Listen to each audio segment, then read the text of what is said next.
Hello friends. आज हम बात करने जाएंगे basics of civil engineering.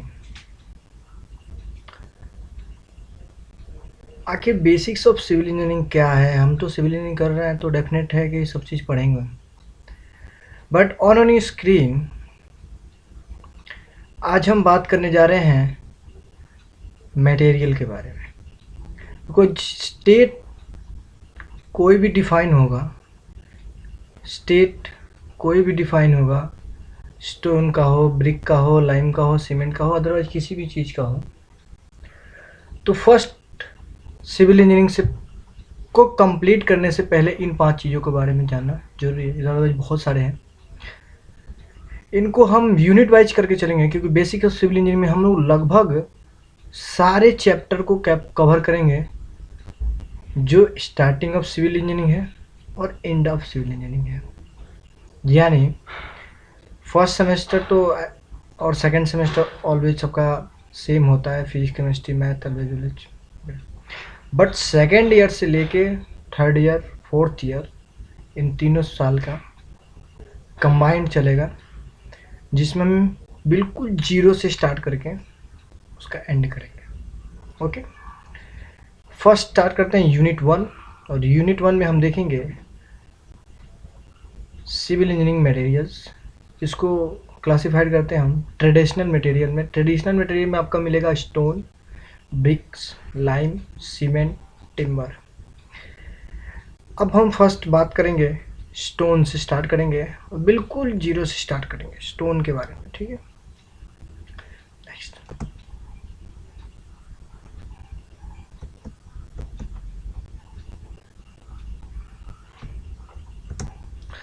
stones, bricks, cements, limes and timber are the traditional material used for civil engineering construction for several countries. I hope सबको पता होगा कि stone, bricks, cement, limes, timber, glass, बहुत सारी चीज़ें हैं जिसके वजह से हमारा जो है कंस्ट्रक्शन होता है। ये बताने का जीरो से बताने का रीज़न ये है कि जब भी हम साइट पे जाते हैं तो हमें पता नहीं होता, रियली बता रहा हूँ, कि स्टोन का क्लासिफिकेशन क्या है, ब्रिक की क्लासिफिकेशन क्या है, इसकी साइज क्या है, इसकी करेक्टर्स क्या है, इसका टेस्ट क्या है, सीमेंट, लाइम, टिम्बर, बहुत सारी चीज़ें एज ए इंजीनियर हम जाते हैं बट हमें पता नहीं होता। सो आज हम उसी को पता करेंगे, बिल्कुल जीरो से पता करेंगे एक्चुअली होता क्या है। बात करते हैं, देखिए types of stones use for civil engineering work में be classify into flowing 3 way, 3 way. First कौन सा है आपका? Geological, next one physical and next one chemical. Start करेंगे जियोलॉजिकल से। Geological classification based on 3 origin of formation of stone are classified into 3 main groups. अब यहाँ से start होता है हमारा स्टोन। स्टोन को बोलते हैं रॉक, रॉक को बोलते हैं पत्थर। इग्नियस फर्स्ट टाइप है, सेकेंड है सेडिमेंट्री और नेक्स्ट है मेटामॉर्फिक रॉक। इग्नियस रॉक क्या होता है? Igneous rock on your skin, मैंने एक डिफिनीशन दिया है क्योंकि देखिए डिफिनीशन ज़रूरी है। मैं हिंदी में क्या बोल रहा हूँ बस समझने के लिए ज़रूरी है, बट अगर आपको लिखना है तो आपको ये चीज़ें लिखनी पड़ेगी कि these rock are formed by cooling and solidifying of rock masses from their molten magnetic condition of the material of the earth. Generally igneous rocks are strong and durable. क्या होता है, ये कैसे फॉर्म होते हैं? ये due to formation of volcanic, due to formation of volcanic eruption. जब volcanic eruption होता है और वो जो धीरे धीरे कोल्ड होने लगती है, कोल्ड होने के बाद एक ठोस चट्टान की तरह बन जाती है। उसी चट्टान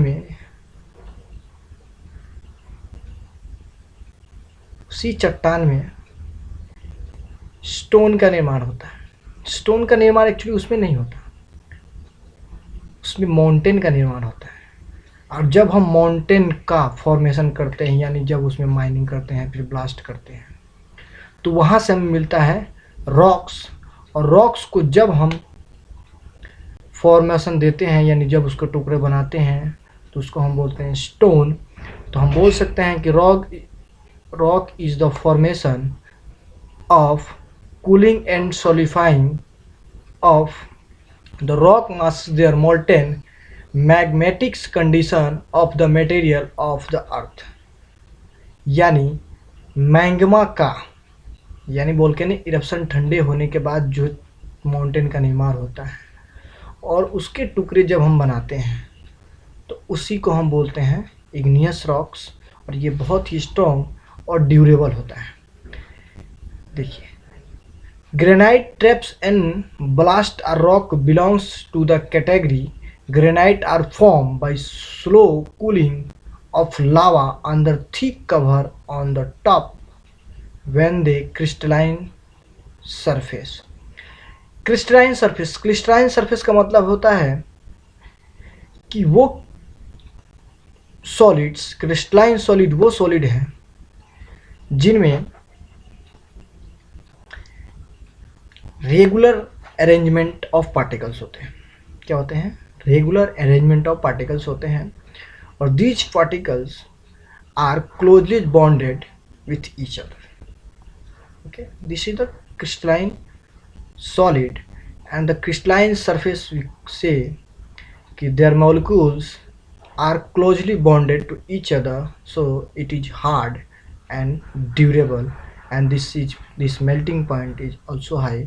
ये क्रिस्टलाइन से फिजिक्स का पार्ट है, यहाँ ज़्यादा डिस्कस नहीं करेंगे, बट इतना समझ लिया क्रिस्टलाइन सॉलिड होता क्या है। और क्रिस्टलाइन सॉलिड में ही इग्नियस रॉक आते हैं। वैसे सॉलिड जिसमें आपके मॉलिक्यूल्स बहुत ही क्लोज होते हैं और एक पार्टिकुलर अरेंजमेंट में, यानी एक एसिस्फाइड अरेंजमेंट और ऑर्डर में स्टेबल होते हैं, इन्हीं को हम बोलते हैं क्रिस्टलाइन सरफेस। और ये क्रिस्टलाइन जो है, ये क्रिस्टल एक का पार्ट है। क्रिस्टलाइन सॉलिड एक होता है मोर्फोस सॉलिड, इसका क्रिस्टलाइन कब से अपोजिट होता है वो। तो ग्रेनाइट जो होता है आपका सबसे बेस्ट एग्जांपल है आपका इग्नियस रॉक का। और ये लावा जो होता है, मैंने आपको बताया, जब वोल्केनिक इरप्शन होता है और धीरे धीरे वो ठंडी होने लगती है, तो ठंडे होने के बाद उसके ऊपर का जो टॉप लेयर होता है बहुत ही हार्ड हो जाता है। ऊपर का जो टॉप लेयर होता है वो बहुत ही हार्ड होता है, जिसकी वजह से हमें इग्नियस रॉक्स प्राप्त होता है।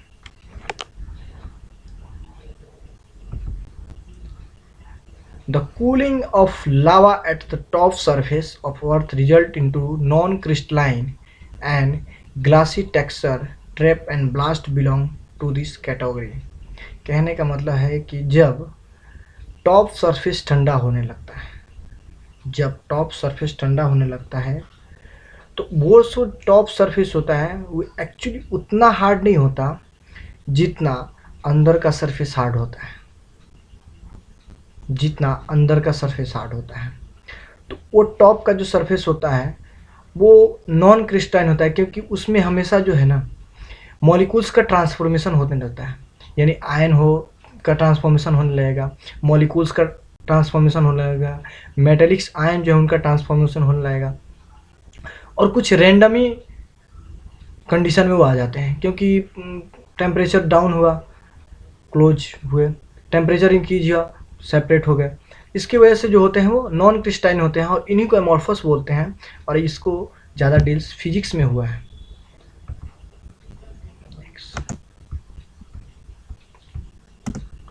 Sedimentary rocks due to weathering action of water, wind, first existing rock.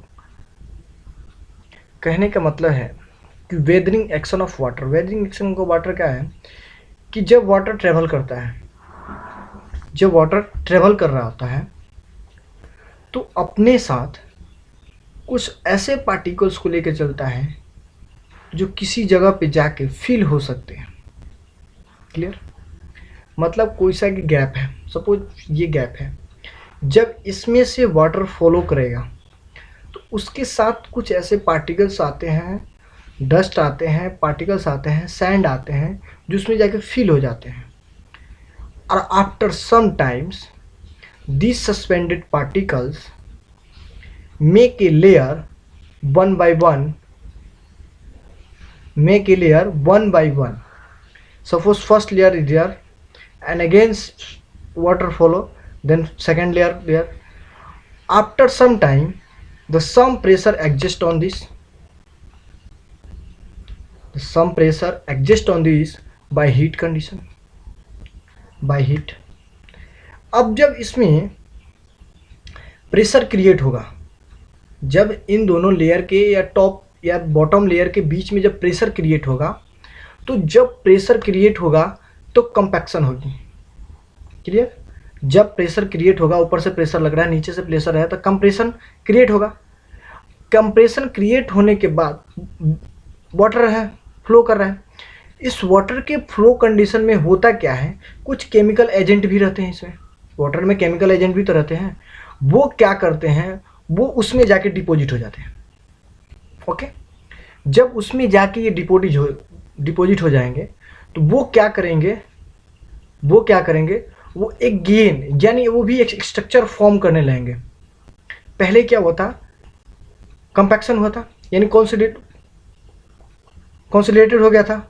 ठीक है, जो भी मटेरियल्स आया था वो क्या हुआ था, कॉन्सिलेटेड हो गया था और डिपॉजिट हो गया था एक दूसरे के ऊपर।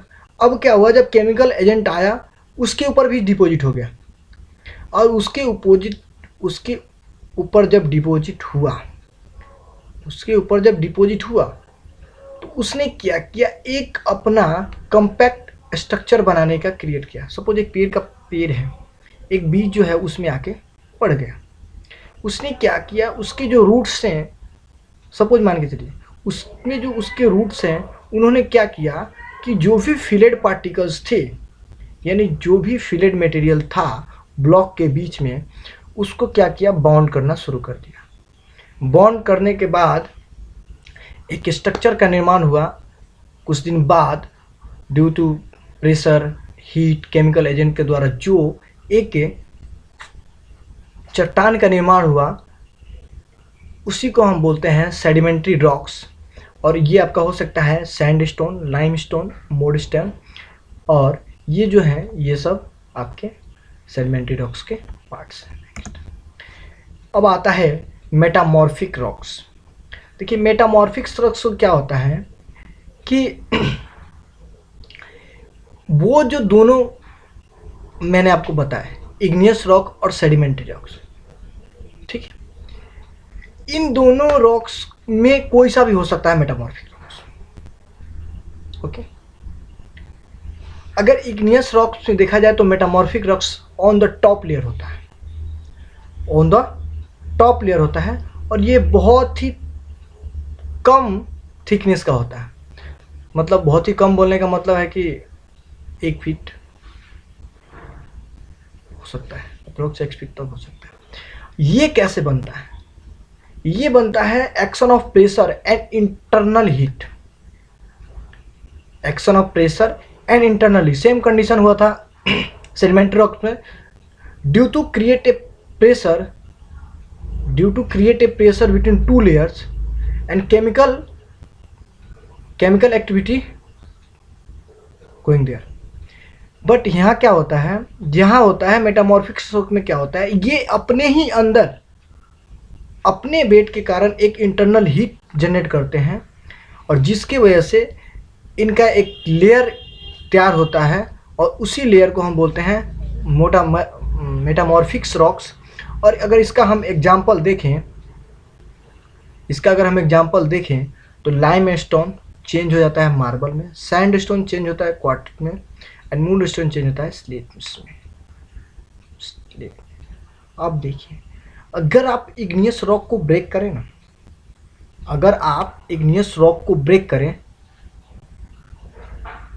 तो आपको ग्रेनाइट का पत्थर मिलेगा। अगर आप ग्रेनाइट को ब्रेक करें तो आपको ग्रीसेज मिलेगी। ठीक है, अगर आप उसको भी ब्रेक करते हैं, ब्लास्ट करते हैं, तो आपको लेटराइट मिलेगा। सपोज लाइमस्टोन की बात करें हमने, लाइमस्टोन जो होता है वो चूना पत्थर जिसको हम बोलते हैं,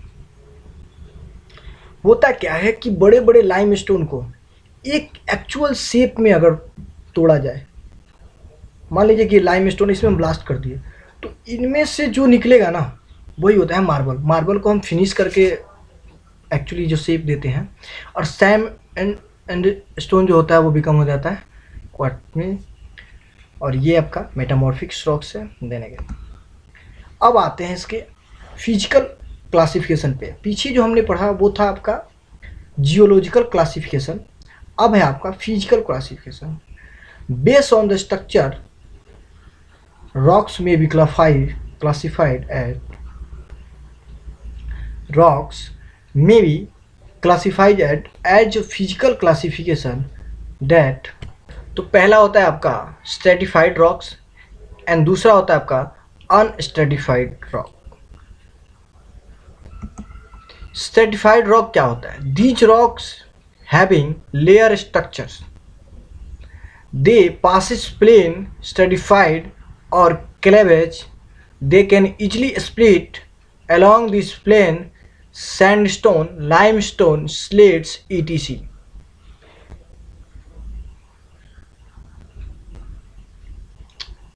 These rocks having layer structures. Layer structures means, suppose ये एक लेयर है, ओके, दूसरा जो लेयर है वो ऐसे है, ऐसे, इसके टॉप तीसरा जो लेयर है इसका ये ऐसे,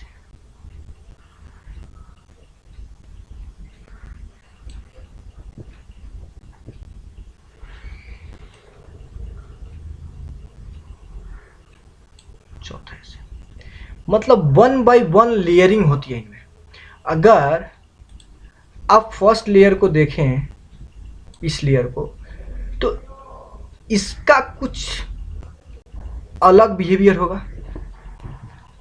अगर आप सेकेंड लेयर को देखें तो इसका कुछ बिहेवियर अलग होगा, इसका कुछ बिहेवियर अलग होगा, अगेन इसका कुछ बिहेवियर अलग होगा। हो सकता है कि फर्स्ट लेयर जो हो उतना हार्ड ना हो, सेकेंड लेयर उससे थोड़ा हार्ड हो, थर्ड लेयर उससे थोड़ा हार्ड हो, फोर्थ लेयर उससे थोड़ा हार्ड हो। एग्जाम्पल के तौर पे देखते हैं आपको sandstone, limestone and slate. Slate आपने देखा होगा, बचपन में अपनी स्लेट देखा होगा, मिट्टी की स्लेट आती है जिसको हम स्टोन रॉक्स स्लेट बोलते थे। होता है क्या है कि उसमें एक परत होती है, उसमें एक परत होती है, अगर आप उस परत को काटे ना तो सेकेंड वाला जो परत आपको मिलेगा वो भी वैसा ही बिहेवियर करेगा, बट उससे थोड़ा कम हार्डर होगा। यानी ये सभी लेयर को अगर एक साथ कंबाइन कर दें, हम सभी लेयर को हम एक साथ कंबाइन कर दें तो बहुत ही हार्ड होगा, बट अगर इस लेयर को अलग अलग कर दें तो ये थोड़ा कम हार्ड होता है। इसका एग्जांपल आपका लाइमस्टोन देख लीजिए, सैंडस्टोन देख लीजिए, आप घरों में यूज होता है सैंडस्टोन, ठीक है। तो ये होते हैं आपके। अब है अनस्ट्रेटिफाइड रॉक्स। अनस्ट्रेटिफाइड रॉक्स क्या होते हैं? ये जो रॉक्स होते हैं ये ऐसे रॉक्स हैं जिनका स्ट्रक्चर लेयरिंग पे नहीं बट कि क्रिस्टलाइन एंड कॉम्पैक्ट ग्रेन का होता है। क्रिस्टलाइन एंड कॉम्पैक्ट ग्रेन होता क्या है? Crystalline and compact grain, suppose ये कोई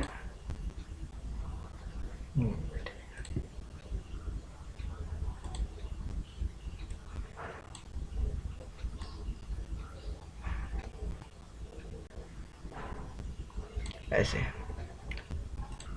अब इनके जो मॉलिक्यूल्स है ना, ये सपोज ये मॉलिक्यूल्स हैं इसके, ये भी मॉलिक्यूल्स हैं, ये भी मॉलिक्यूल्स हैं, ये भी मॉलिक्यूल्स हैं, ये भी मॉलिक्यूल्स हैं।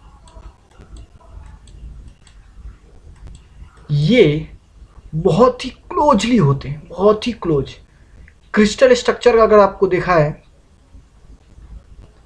यहाँ पे पॉसिबल नहीं हो पा रहा है, मैं तब को दिखाता स्ट्रक्चर क्या होता है। एक क्यूब आपने देखो, क्यूब, एक क्यूब देखिए। क्यूब में क्या होता है, क्यूब 6 फेसेज होते हैं उसके, 8 कॉर्नर 6 फेसेज ऐसे कुछ होते हैं। तो उनमें जो होता है वो उसके अंदर जो भी पार्टिकल्स होते हैं ना बहुत ही क्लोजली पैक्ड होते हैं। अगर कोई भी चीज़ क्लोजली पैक्ड है आप उसको ब्रेक नहीं कर सकते, आप उसको ब्रेक नहीं कर सकते। अगर आप उसको आपको ब्रेक करना होगा तो बहुत ही ज़्यादा फोर्स लगाने पड़ेंगे, ठीक है। तो इनके जो एग्जाम्पल हैं वो आपके हैं ग्रेनाइट, ट्रैप्स, मार्बल्स। मार्बल भी बहुत हार्ड होता है बट सडन ब्रेकेबल होता है, ठीक है। एक होता आपका, एक्चुअली ये यूज नहीं होता इसलिए हम इसको पढ़ते नहीं हैं। एक्चुअली ये यूज नहीं होता इसलिए हम इसके बारे में पढ़ते नहीं हैं, बट थोड़ा जान लेते हैं होता क्या है ये।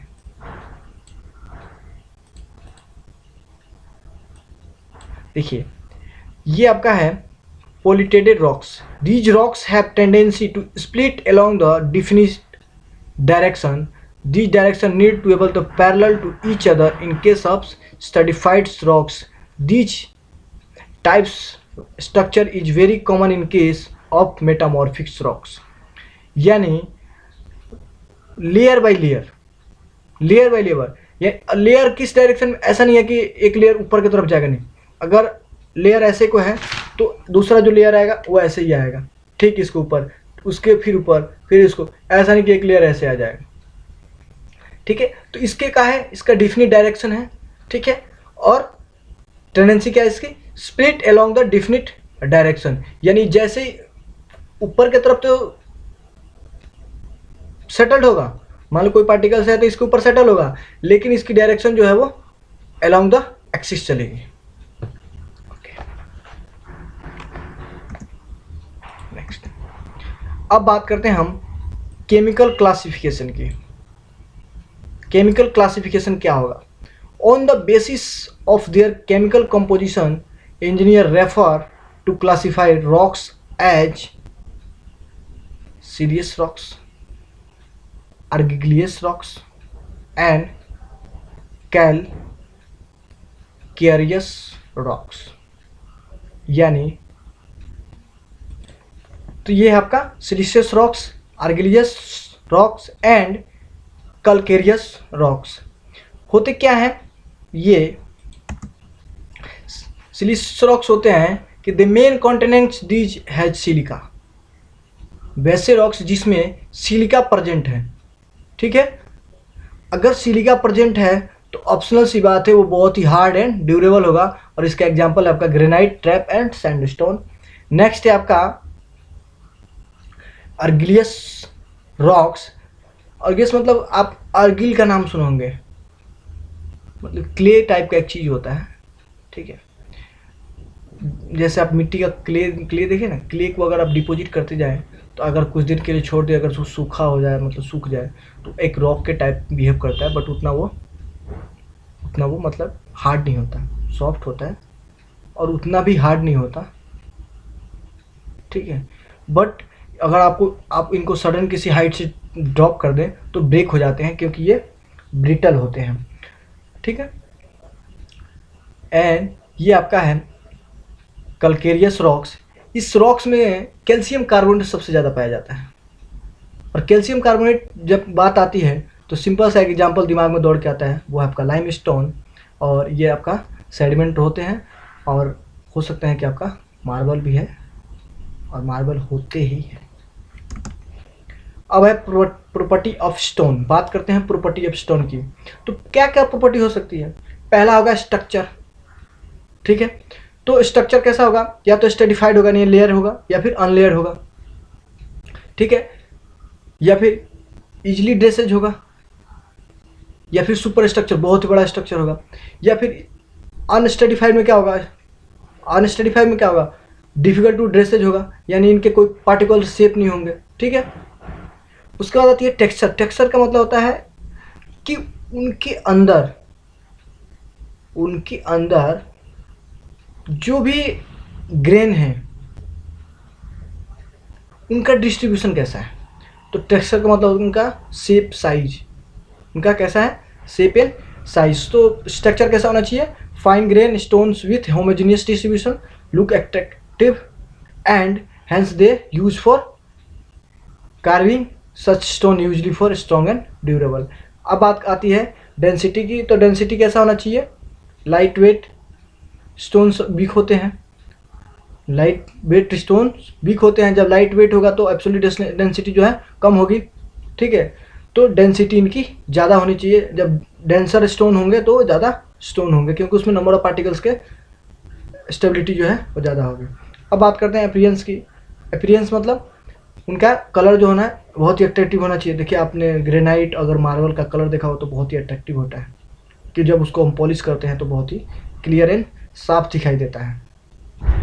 स्ट्रेंथ की बात करते हैं तो स्ट्रेंथ इंपॉर्टेंट प्रॉपर्टी है, इसके बिना भाई आप कहीं यूज नहीं कर सकते। अगर इसका स्ट्रेंथ कम है तो आप कहीं भी यूज नहीं कर सकते। देखिए मिनिमम जो आपका स्ट्रेंथ होता है ना, क्रशिंग स्ट्रेंथ जिसको हम बोलते हैं, उस पॉइंट पे आके स्टोन को क्रश हो जाना चाहिए। तो वो आपका होता है जो हम बिल्डिंग ब्लॉक्स में जो भी स्टोन यूज करते हैं, उसका मिनिमम क्रशिंग स्ट्रेंथ जो हमारा आईएस कोड रेफर करता है, वो रेफर करता है 3.5 Newton mm square, Newton mm square. ध्यान रखिएगा इसको। अब बात करते हैं हार्डनेस की। हार्डनेस का मतलब ये होता है कि टफ, दो चीज़ होता है, टफ और हार्ड। हार्ड में बहुत ही, हार्ड का मतलब होता है कि इनके जो भी पार्टिकल्स हैं, वो हार्ड होने चाहिए। यानी अगर आप कोई स्टोन है, अगर आप उसको रोड में यूज कर रहे हैं, ठीक है, तो वो हार्ड होना चाहिए। अगर वो हार्ड नहीं होगा तो क्रश कर जाएगा। अगर क्रश कर गया तो हमारी पेवमेंट की जो लेयर है वो ख़राब हो सकती है। सो हार्ड होना चाहिए, स्टोन जो हो हार्ड होना चाहिए। परसेंटेज वियर होना चाहिए, यानी उसकी वियरिंग कैपेसिटी ज़्यादा होनी चाहिए, वियर एंड टियर ज़्यादा होना चाहिए, ठीक है। उसका होता है पोरोसिटी एंड ऑब्जर्वेशन। पोरोसिटी का मतलब होता है वाटर का ऑब्जर्वेशन पावर, ठीक है। तो इनका ये वाटर के अंदर कैसे रिएक्ट करते हैं, मतलब वाटर को ऑब्जर्व कर लेते हैं, ठीक है। और अगर वाटर को ऑब्जर्व कर लेते हैं तो कितना परसेंट वाटर को ऑब्जर्व करते हैं, ठीक है। तो मतलब जो अच्छा स्टोन होता है वो वाटर को 0.5% ऑब्जर्व कर पाता है। कितने, 0.5% वाटर को ऑब्जर्व करेगा। अगर वो वाटर का ऑब्जर्व करने लगे, वाटर अपने अंदर ऑब्जर्व करने लगे स्टोन, तो होगा क्या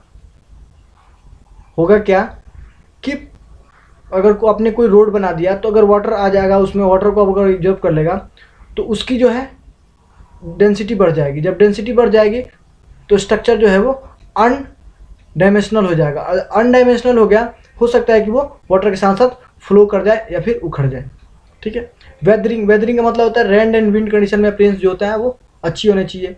मॉइस्चर जो है, चाहे रेन का कंडीशन हो चाहे उसमें होकर, मान लीजिए कि ज़्यादा बारिश हो रही है उसमें हम रख दिए तो गीला हो गया, ऐसी कोई टेंडेंसी नहीं होनी चाहिए। टफनेस का मतलब होता है कि अगर आप उसको सडन हाइट से अगर ड्रॉप करें तो ब्रेक नहीं होना चाहिए, ठीक है, वो ब्रेक नहीं होना चाहिए, यानी टफ होना चाहिए। हार्ड बताया मैंने, टफ मतलब होता है कि अगर कोई अचानक उस पर पैर रख दे तो ब्रेक नहीं होना चाहिए, यानी ब्रिटल नहीं होना चाहिए, ठीक है। अब आते हैं रेजिस्टेंस ऑफ फायर। अच्छा रेजिस्टेंस, फायर के में अच्छा रेजिस्टेंस देना चाहिए। इजी टू ड्रेसिंग, उसको अच्छे, अगर हम कहीं काम पे करना हो तो वो अच्छे से मैश हैंडली हो जाए उसका, ठीक है। सीजनिंग का मतलब होता है कि उसमें मॉइस्चर कंटेंट और पोर जो होते हैं, मतलब मॉइस्चर कंटेंट है वो मतलब अपने अंदर एब्जॉर्ब ना करे, उसको प्रिवेंट करे, मॉइस्चर को अपने अंदर ना आने दे, ठीक है। उसके बाद है आपका, मान लीजिएगा अगर इसका एग्जांपल के तौर पे देखें तो अगर मान लीजिए 6 से 12 महीने तक अगर हम इसको इन्वायरमेंट में रख देते हैं तो उसमें कोई भी मॉइस्चर कंटेंट नहीं होना चाहिए। अगर मॉइस्चर कंटेंट आ भी जा रहा है तो उसको प्रिवेंट करें।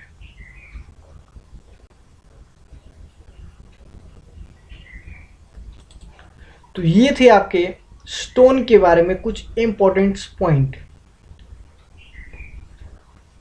स्टोन के बाद बारी आती है ब्रिक्स की। तो अब हम नेक्स्ट जो हमारा लेक्चर होगा, यानी जो नेक्स्ट टॉपिक हम स्टार्ट करेंगे वो ब्रिक्स स्टार्ट करेंगे। तो thank you so much for watching. And अगर आपको इसका PDF चाहिए तो आप सिंपल आप मेरे फेसबुक पेज से इसको डाउनलोड कर सकते हैं। फेसबुक पेज पे जाने के लिए आपको फेसबुक पे जाइए, या फिर मेरे आप page notes of civil engineer से भी ले सकते हैं, या फिर मेरे आप फेसबुक पेज से ले सकते हैं। वहाँ पे ये ऑन PDF अवेलेबल है। बट अभी लेक्चर सीरीज ख़त्म होने के बाद ऑटोमेटिक अवेलेबल हो जाएगा। थैंक यू सो मच और keep watching next video coming. Video names bricks. Thank you so much. अच्छा लगा हो लाइक कीजिए, सब्सक्राइब कीजिए एंड शेयर कीजिए। Thank you so much. Have a nice day.